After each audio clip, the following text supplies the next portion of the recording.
Hij heeft 2 kamers, je komt een gezin in, maar je 3 benen, soms misschien in 1 kamer om je maar 4 man in, dat wordt de lieds. Dus we hadden hier verkozen, en dan kun je heid en memmen eventueel maar de liedsen.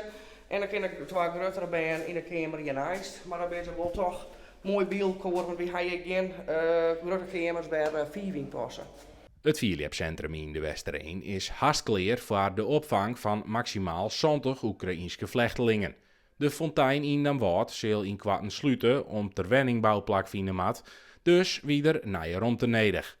Pak eerst de huidige bewoners uit de Fonteinwijk, die krijgen een plakje. Dat zorgt weer dat er weer rust is, want zo'n verhuizing is natuurlijk wel best wel van impact op de meesten. Dus zodra die rust is, dan groeien we verder tot in ieder geval 20 man die hierin passen.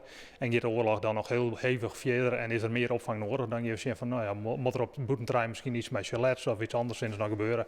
Want dat is hier prima mogelijk.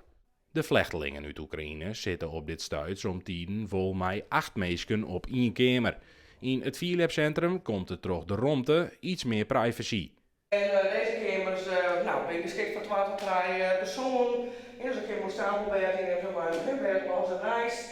En het voordeel is van deze kamers haal je een eigen wc en douche. Maar de instream van tientallen vluchtelingen in de wieken jouwt een plak als het Philipscentrum ook weer wat verlichting op de orenopvanglocaties. We moeten provinciaal best wel een aantal Oekraïners opvangen. En dan zitten nog rond de 100 mensen die we opvangen. In particulieren dan wel in de Wienbreker of de Fontein. Nou ja, het Philipscentrum erbij. Ja, gewoon heel prettig om nog meer te doen.